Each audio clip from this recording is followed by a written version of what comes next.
Estaba parado en la puerta de la casa que había construido con mis propias manos, cuando mi yerno Roberto me miró directo a los ojos y dijo: «No queremos a un hombre negro aquí.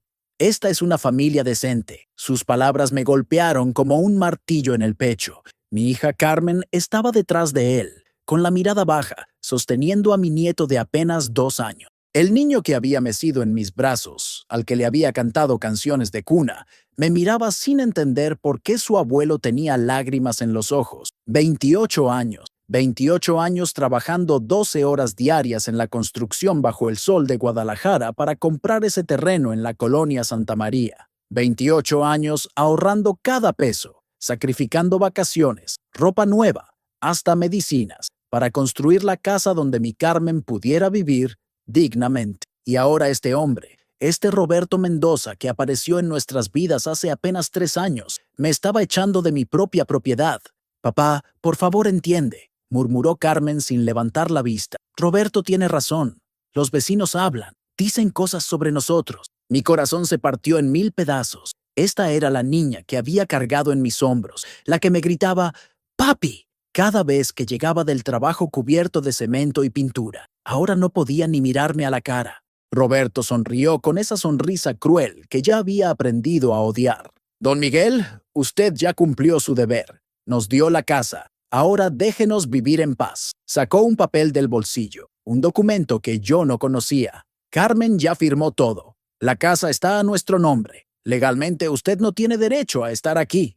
El mundo se me vino encima. Mi respiración se aceleró. Las manos me temblaron. Carmen había firmado algo a mis espaldas. Mi propia hija me había traicionado. Si esta historia te está conmoviendo, no olvides seguir hasta el final, porque lo que descubrí después cambió todo para siempre. Me quedé ahí parado, viendo cómo cerraban la puerta de la casa que construí ladrillo por ladrillo. Los vecinos me miraban desde sus ventanas, algunos con lástima, otros con esa satisfacción cruel de quien disfruta el sufrimiento ajeno. Doña Rosa, la señora de enfrente, se acercó y me puso una mano en el hombro. «Miguel, esto está mal, muy mal». Sus ojos también tenían lágrimas. «Ven, quédate en mi casa hasta que resuelvas esto». Esa noche, acostado en el pequeño cuarto que doña Rosa me prestó, miraba el techo y recordaba cada momento de construcción de esa casa, cada fin de semana durante años, mezclando cemento, cargando blocks, pintando paredes,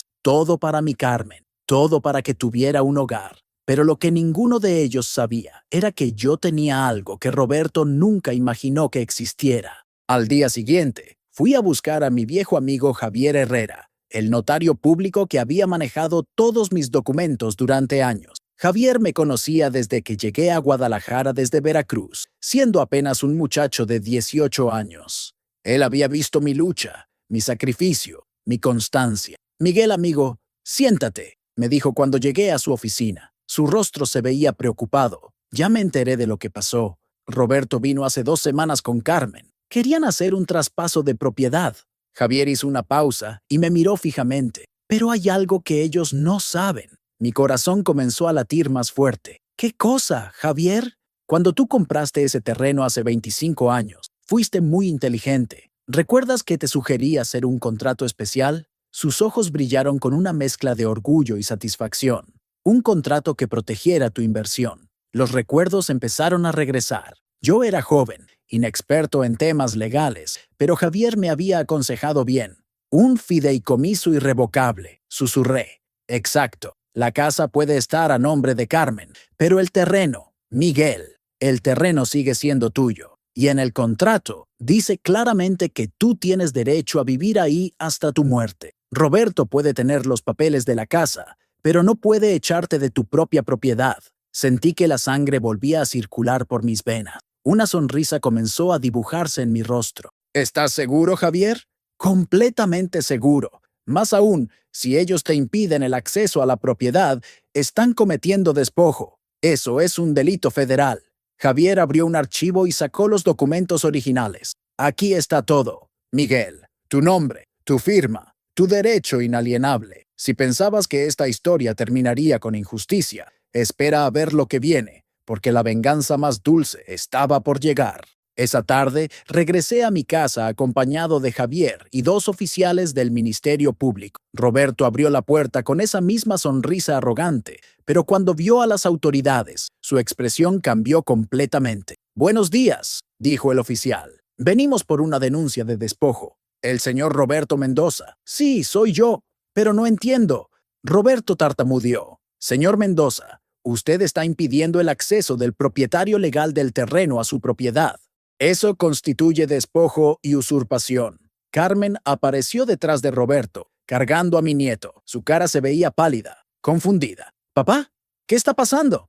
Javier dio un paso adelante. «Señora Carmen, cuando usted firmó el traspaso de la casa, nadie le explicó que el terreno sigue siendo propiedad de su padre, bajo un fideicomiso irrevocable. La casa puede ser suya, pero su papá tiene derecho legal a vivir aquí». Roberto se puso rojo de coraje. «Eso es imposible. Yo revisé todos los documentos». «No, señor Mendoza», contestó Javier con calma. «Usted revisó los documentos de la construcción, pero nunca investigó la escritura original del terreno. Gran error». El oficial continuó. «Tienen dos opciones. Permiten el acceso inmediato del señor Miguel a la propiedad, o procedemos con los cargos penales por despojo». El silencio fue absoluto. Podía escuchar mi propio corazón latiendo como un tambor. Carmen me miró por primera vez en días, y en sus ojos vi algo que había desaparecido. Respeto. «Papá», susurró. Yo no sabía». Roberto intentó una última jugada. «¿Y si llegamos a un acuerdo? Podemos compartir la casa». Sonreí. Por primera vez en semanas, sonreí de verdad. «Roberto, no necesito tu permiso para vivir en mi propiedad, pero puedo ser generoso».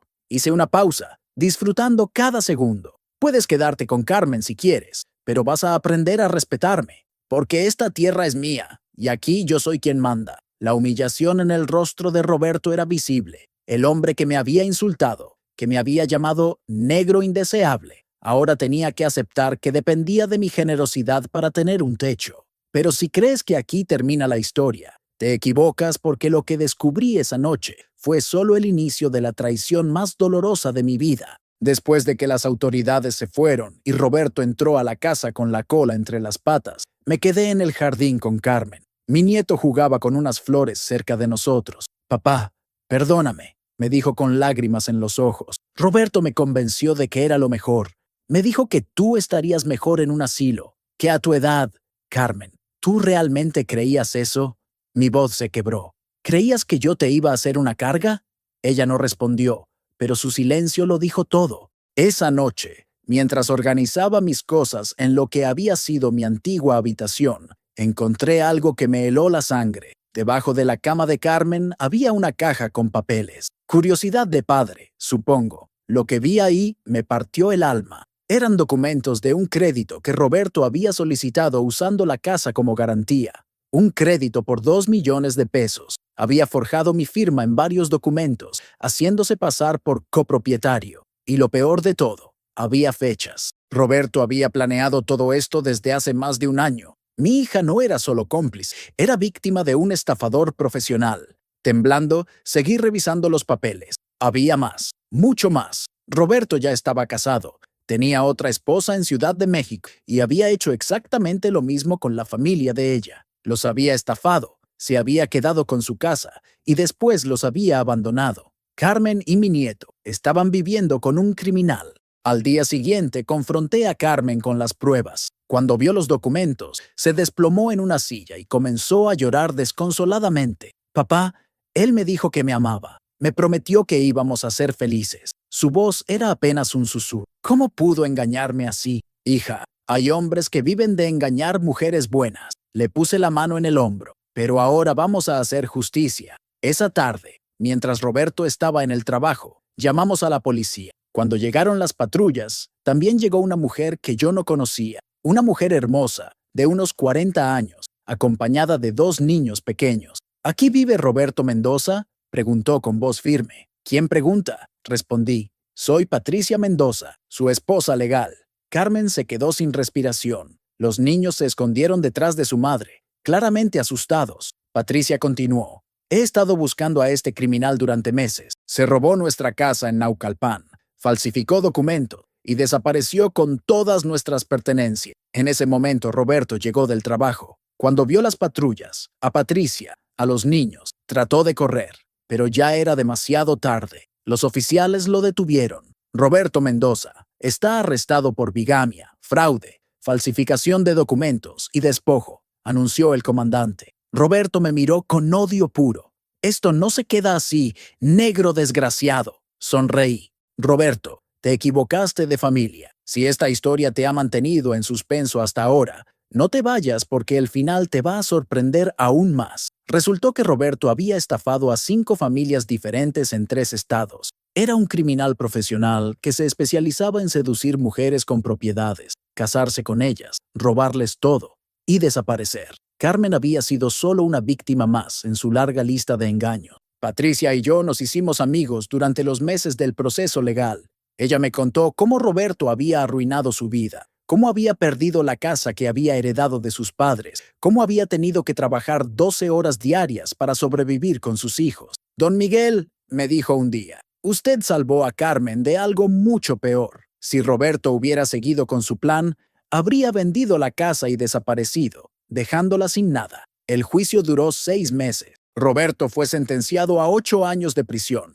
Patricia recuperó sus propiedades y yo recuperé a mi hija. Una tarde, mientras pintábamos juntos la fachada de la casa, Carmen me dijo, «Papá, toda mi vida creí que el color de tu piel era una desventaja, pero ahora entiendo que lo que realmente importa es el color de tu corazón». Mi nieto, que ahora tiene 5 años, corre por el jardín gritando, «Abuelo Miguel, ven a jugar». Roberto me había llamado negro indeseable y había tratado de robarme todo, pero al final fue él quien perdió todo, su libertad, su falsa familia, su futuro. Yo conservé lo más importante, mi dignidad, mi propiedad y el amor de mi nieto. Ahora, cada mañana cuando me despierto en mi casa, en mi cama, en mi tierra, recuerdo las palabras de mi padre. Hijo, pueden robarte muchas cosas en la vida, pero nunca pueden robarte tu dignidad si tú no se la entregas. Y yo nunca se la entregué a nadie. La casa sigue siendo mía. Carmen aprendió la lección más importante de su vida.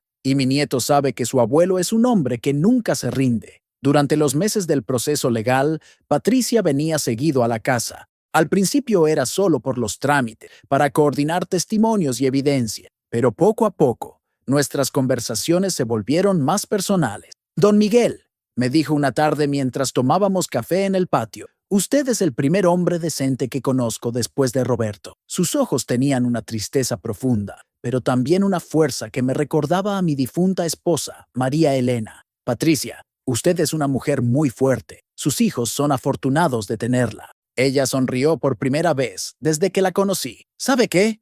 Mis hijos siempre preguntan por el señor Miguel. Les caes muy bien. Carmen observaba nuestras conversaciones con curiosidad, pero nunca dijo nada. Creo que entendía que ambos habíamos pasado por lo mismo. Habíamos sido víctimas del mismo depredador. Una noche, 3 meses después del arresto de Roberto, recibí una llamada que me heló la sangre. Era el comandante de la policía. Don Miguel, necesito que venga a la estación. Es sobre Roberto Mendoza. Llegué temiendo lo peor. ¿Se habría escapado? Habría amenazado a mi familia desde la cárcel. Don Miguel, siéntese, me dijo el comandante con expresión seria. Roberto quiere hacer un trato con usted. ¿Qué tipo de trato? Dice que tiene información sobre más víctimas, más familias que estafó. Está dispuesto a cooperar completamente, devolver todo lo que robó, pero quiere que usted retire algunos cargos. Mi sangre hirvió. ¿Ese desgraciado piensa que voy a ayudarlo después de lo que le hizo a mi familia? Espere, don Miguel. Hay más. El comandante abrió un folder. Roberto nos dio nombres de sus cómplices. Resulta que no trabajaba solo. Había toda una red de estafadores. Si él coopera, podemos atrapar a todos. Me quedé pensando. Por un lado, quería que Roberto pagara con todo el peso de la ley. Por otro, si su información podía salvar a otras familias. ¿Qué dice Patricia? Pregunté. Ella ya aceptó. Dice que prefiere recuperar su dinero y ayudar a otras víctimas que mantener a Roberto en prisión. Esa noche hablé con Carmen. Mi hija había cambiado mucho en estos meses. Era más madura, más cautelosa, pero también más agradecida. Papá, ¿tú qué quieres hacer? Hija, el dinero se puede recuperar.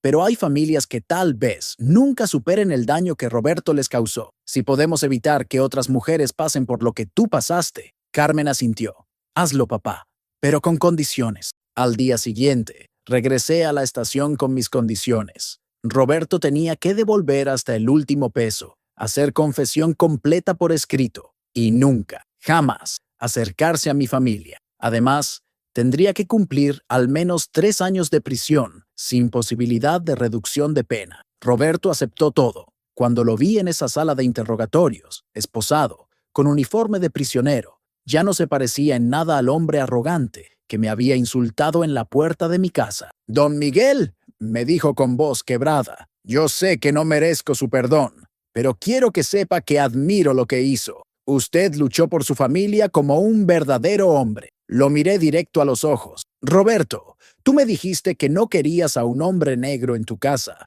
pero resulta que el negro era el único hombre de verdad en toda esta historia. Sus lágrimas fueron reales. Por primera vez, vi remordimiento genuino en sus ojos. Gracias a la información de Roberto, la policía arrestó a 12 personas más. Recuperamos no solo nuestro dinero, sino que ayudamos a 43 familias que habían sido estafadas por la misma red criminal. Patricia y yo nos convertimos en algo así como embajadores de las víctimas. Dábamos pláticas en centros comunitarios, advirtiendo a otras familias sobre este tipo de estafas. Nuestras historias salvaron a muchas personas. Si has llegado hasta aquí, en esta historia, es porque sabes que la justicia verdadera no siempre llega rápido, pero siempre llega. Una tarde, 6 meses después del juicio, estaba arreglando una tubería en el baño cuando escuché voces en el patio. Carmen estaba hablando con alguien. Cuando salí, me encontré con una sorpresa. Era doña Rosa, mi vecina, la que me había dado refugio aquella noche terrible. Pero no venía sola.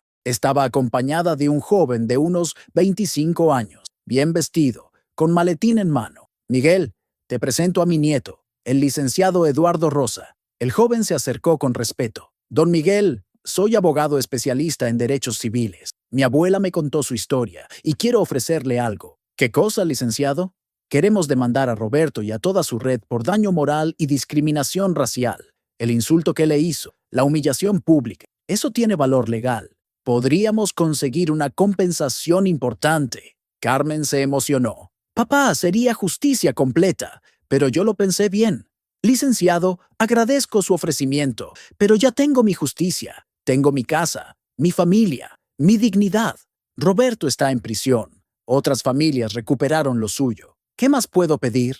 Eduardo sonrió. «Don Miguel, usted es un hombre sabio, pero déjeme decirle algo. Su caso se volvió famoso entre los abogados. Usted se defendió solo, sin ayuda, usando solo la verdad y las leyes. Hay estudiantes de derecho que estudian su caso como ejemplo de perseverancia». Esas palabras me llenaron de orgullo. Yo, Miguel Santo, un albañil de Veracruz que apenas terminó la primaria, era ejemplo en universidades, pero lo más hermoso estaba por venir.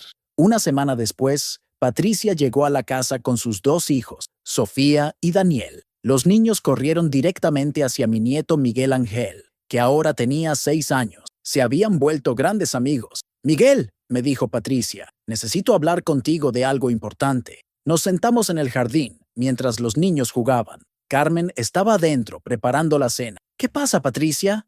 Ella se veía nerviosa. «Miguel, nosotros, mis hijos y yo queremos mudarnos a Guadalajara». Mi corazón dio un vuelco. «¿Por qué?» «Porque aquí encontramos una familia. Porque mis hijos te ven como un abuelo. Porque…» Hizo una pausa. «Porque yo nunca me había sentido tan segura con un hombre como me siento contigo». Las palabras se me atoraron en la garganta. «Patricia, no me malinterpretes», continuó rápidamente. «No te estoy pidiendo nada romántico. Solo quiero que sepas que eres el hombre más honorable que he conocido, y me gustaría que mis hijos crecieran cerca de ti». Carmen apareció en la puerta. «Papá, Patricia, la cena está lista». Pero vi en sus ojos que había escuchado toda la conversación. Mi hija me guiñó un ojo y sonrió. Esa noche, después de que Patricia y sus hijos se fueron, Carmen y yo hablamos. «Papá, me gusta Patricia, es buena mujer». «Hija, no pienses cosas que no son». «¿Por qué no pueden ser, papá?» «Mamá murió hace 10 años. Tú mereces ser feliz». Tenía razón. María Elena había muerto de cáncer cuando Carmen tenía 16 años. Durante todos estos años, yo me había concentrado en trabajar y criar a mi hija. Nunca pensé en volver a amar. Carmen, Patricia y yo somos amigos. Compartimos una experiencia difícil. Pero de ahí a... Papá, he visto cómo la miras. He visto cómo ella te mira. No seas terco. 2 meses después, Patricia se mudó a una casa a 3 cuadras de la nuestra. Sus hijos comenzaron a ir a la misma escuela que Miguel Ángel. Todos los domingos comíamos juntos. Yo les enseñaba a los niños a jugar fútbol. Patricia ayudaba a Carmen con sus estudios, porque mi hija había decidido terminar la preparatoria. Una noche de diciembre, mientras Patricia y yo caminábamos por el parque después de una posada navideña, ella me tomó de la mano. Miguel, hay algo que nunca te dije. ¿Qué cosa? El día que conocí a Roberto, él me dijo exactamente las mismas palabras que te dijo a ti. Me dijo que yo era una india ignorante que no merecía una casa tan bonita. Sus ojos se llenaron de lágrimas. Él atacaba lo que consideraba nuestras debilidades. Tu color de piel, mi origen indígena. Me detuve y la miré. Patricia, nuestro origen no es nuestra debilidad, es nuestra fuerza. Ella sonrió. Por eso te admiro tanto, Miguel. Nunca dejaste que te quitaran tu orgullo. Ese momento, bajo las luces navideñas del parque, la besé. Fue nuestro primer beso y sentí que María Elena, desde el cielo, nos daba su bendición. Carmen, por supuesto, ya lo sabía todo cuando llegamos a casa tomados de la mano. ¡Era hora!, gritó, y nos abrazó a los dos. Hoy, 3 años después, Patricia y yo vivimos juntos en la casa que construí con mis propias manos. Nuestros 4 hijos, porque ahora Sofía y Daniel también son mis hijos, llenan la casa de risas y travesuras. Carmen terminó su carrera de enfermería y trabaja en el Hospital General. Miguel Ángel, que ahora tiene 9 años, quiere ser arquitecto como su abuelo constructor. Roberto salió de prisión hace 6 meses. Nunca se acercó a nosotros. Supimos que se mudó a Tijuana y que está trabajando en una maquiladora. Patricia dice que le desea lo mejor, que espera que haya aprendido la lección. Yo no guardo rencor. El rencor es una carga muy pesada para un hombre de mi edad. Todas las noches, cuando me acuesto en mi cama, en mi casa, rodeado de mi familia, recuerdo aquella tarde terrible cuando Roberto me humilló. Recuerdo sus palabras. No queremos a un hombre negro aquí. Y sonrío, porque él tenía razón. No querían a un hombre negro ahí. Querían a un hombre de verdad. Y eso es exactamente lo que soy. La discriminación no me destruyó, me hizo más fuerte. La traición no me amargó, me enseñó a valorar la lealtad. El dolor no me quebró, me dio la capacidad de amar más profundamente. Y cada domingo, cuando toda mi familia se reúne en el patio de mi casa, bajo la sombra del árbol que planté hace 20 años, sé que mi padre estaría orgulloso. Su hijo nunca se rindió. Su hijo conservó su dignidad. Su hijo construyó no solo una casa, sino un hogar lleno de amor. Pero lo que Patricia no sabe es que tengo una sorpresa para ella. El próximo mes cumplo 60 años y he decidido pedirle que se case conmigo. Ya hablé con sus hijos, ya hablé con Carmen. Todos están de acuerdo. Después de tanto dolor, tanto sufrimiento, tanto luchar, finalmente llegó el tiempo de la felicidad completa. Y todo comenzó con un hombre que me insultó por el color de mi piel, sin saber que estaba despertando al guerrero que siempre llevé dentro. La semana pasada,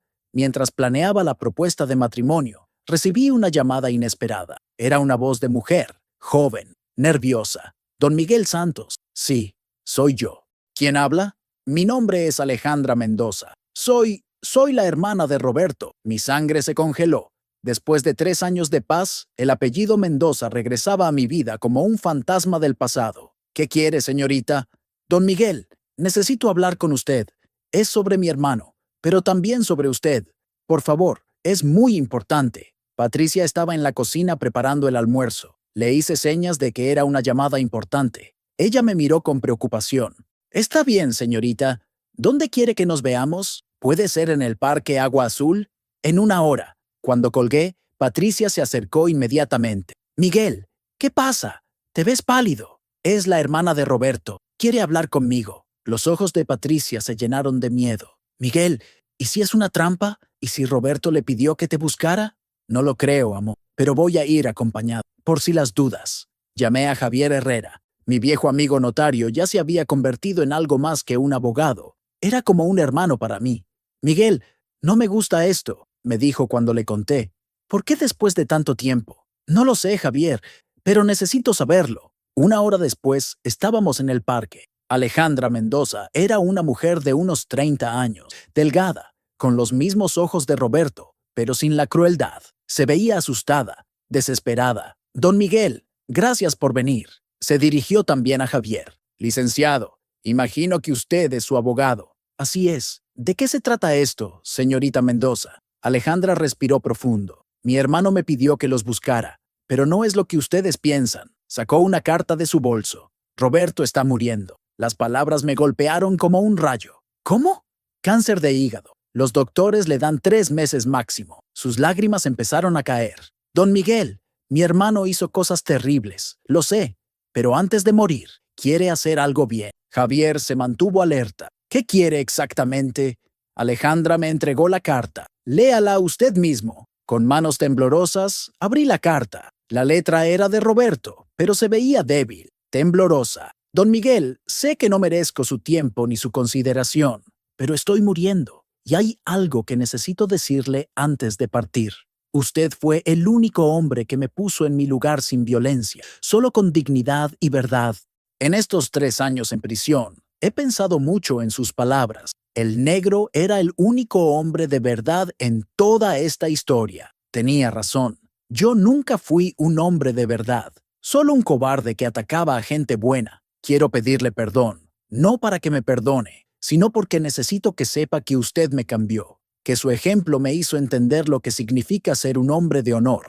Hice una pausa. Mi garganta estaba cerrada. Javier me puso la mano en el hombro. Continué leyendo. Don Miguel, tengo algo que es suyo. Durante todos estos años, guardé las joyas de su difunta esposa que Carmen me dio cuando nos casamos. Nunca las vendí, porque sabía que algún día tendría que regresársela. Son lo único valioso que me queda de una vida desperdiciada. Por favor, acéptelas como mi última disculpa. Alejandra sacó una pequeña caja de terciopelo azul. Cuando la abrí, ahí estaban el anillo de matrimonio de María Elena, sus aretes de perlas que había heredado de su madre, la cadena de oro que le regalé en nuestro 10º aniversario. Las lágrimas corrieron por mis mejillas. Carmen me había dicho que las había perdido durante la mudanza, pero Roberto las había tomado todo este tiempo. ¿Dónde está Roberto ahora?, pregunté.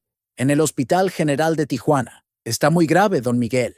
Miré a Javier. Mi amigo sabía exactamente lo que estaba pensando. Miguel, no tienes que hacer esto. Sí tengo que hacerlo, Javier. Al día siguiente, Patricia, Carmen y yo viajamos a Tijuana. El hospital olía a desinfectante y desesperanza. Roberto estaba en el cuarto 314, conectado a máquinas que mantenían su vida por hilos delgados. Cuando nos vio entrar, sus ojos se llenaron de lágrimas. Don Miguel, usted vino. Roberto, nadie merece morir solo, sin importar lo que haya hecho en vida. Patricia se quedó cerca de la puerta, pero Carmen se acercó a la cama. Roberto, yo también te perdono. Roberto comenzó a llorar como un niño. Carmen, yo te arruiné la vida, te mentí, te usé. Roberto, yo tomé mis propias decisiones. Algunas fueron malas, pero me llevaron a aprender quién es realmente mi papá. Me llevaron a valorar lo que tengo. Pasamos 3 horas con Roberto. Me habló de su infancia, de un padre violento que lo abandonó, de una madre que nunca lo abrazó. No justificaba sus crímenes, pero yo entendía de dónde venía su dolor. Don Miguel, ¿puede pedirle a Patricia que se acerque? Patricia dudó, pero finalmente se acercó a la cama. Patricia, siento mucho haberte llamado india ignorante. Siento haberte robado tu casa, tu dignidad. Tú eres una mujer extraordinaria. Y don Miguel es afortunado de tenerte. Patricia no dijo nada, pero asintió. Eso fue suficiente. Cuando salimos del hospital, sabíamos que no volveríamos a ver a Roberto vivo. Murió 2 semanas después. Alejandra me llamó para avisarme. Yo pagué los gastos del funeral, no porque se lo debiera a Roberto, sino porque se lo debía a mi propia conciencia. Si has seguido esta historia hasta este momento, sabes que el perdón no es para el que hizo el daño, es para el que lo sufrió. La noche que regresamos de Tijuana, le entregué a Carmen las joyas de su madre. Papá, estas joyas son para tu nueva esposa, me dijo sonriendo. ¿Cómo sabes que le voy a proponer matrimonio a Patricia? Papá, compré el anillo contigo la semana pasada. ¿Ya se te olvidó? Nos reímos los tres. Patricia me abrazó. Miguel, No necesito anillo. Ya tengo todo lo que quiero. Una familia que me ama. Pero yo necesito dártelo, le contesté. Necesito que el mundo sepa que eres mi esposa, que mis nietos sepan que su abuela es una reina. La propuesta fue simple. El domingo siguiente, después de la comida familiar, con todos los niños jugando en el patio, me arrodillé frente a Patricia. Patricia Hernández, ¿quieres casarte con este viejo constructor y ser feliz por el resto de nuestras vidas? Sí, gritó antes de que terminara la pregunta. Los niños corrieron a abrazarnos. Carmen lloraba de felicidad. Hasta doña Rosa, que había venido a comer, aplaudía emocionada. Nos casamos 2 meses después en la pequeña iglesia de Santa María. Fue una boda sencilla pero hermosa. Javier fue mi padrino. Carmen fue la madrina de Patricia. Los 4 niños fueron pajes y damitas. Durante la ceremonia, el padre José dijo algo que nunca olvidaré. Miguel y Patricia, ustedes son prueba de que de las cenizas del dolor pueden hacer el amor más puro. Hoy es nuestro primer aniversario de bodas. Estoy escribiendo esta historia en el mismo patio donde Roberto me humilló hace 5 años. Pero ahora este patio está lleno de risas de nietos, del olor de la comida que Patricia cocina, de la música que Carmen pone mientras estudia para su especialización. La casa que construí con mis manos ahora alberga no solo mi familia, sino también mis sueños cumplidos. Miguel Ángel, que ya tiene 10 años, me ayuda los fines de semana con pequeñas reparaciones. Sofía, de 8 años, dibuja planos de casas y dice que va a ser arquitecta. Daniel, de 6 años, colecciona herramientas de juguete y quiere ser constructor como su abuelo Miguel. Carmen se casó hace 6 meses con Eduardo, el nieto de doña Rosa, el abogado que quería demandar por discriminación. Están esperando su primer bebé. Será mi 5º nieto. Cada noche, antes de dormir, Patricia y yo salimos al patio y miramos las estrellas. Ella me pregunta en qué pienso, y yo siempre le contesto lo mismo. Pienso en que Roberto tenía razón. No querían a un hombre negro en esta casa. Querían a un hombre de verdad, a una familia de verdad, a un amor de verdad. Y eso es exactamente lo que tenemos. La discriminación que sufrí no me convirtió en víctima, me convirtió en guerrero. La traición no me destruyó, me enseñó a valorar la lealtad. El dolor no me amargó, me preparó para apreciar la felicidad. Hoy, a los 61 años, puedo decir con orgullo, soy Miguel Santo, constructor, esposo, padre, abuelo y el hombre más feliz de Guadalajara. Y todo empezó el día que un cobarde trató de humillarme por el color de mi piel, sin saber que estaba despertando la fuerza que siempre llevé en el corazón.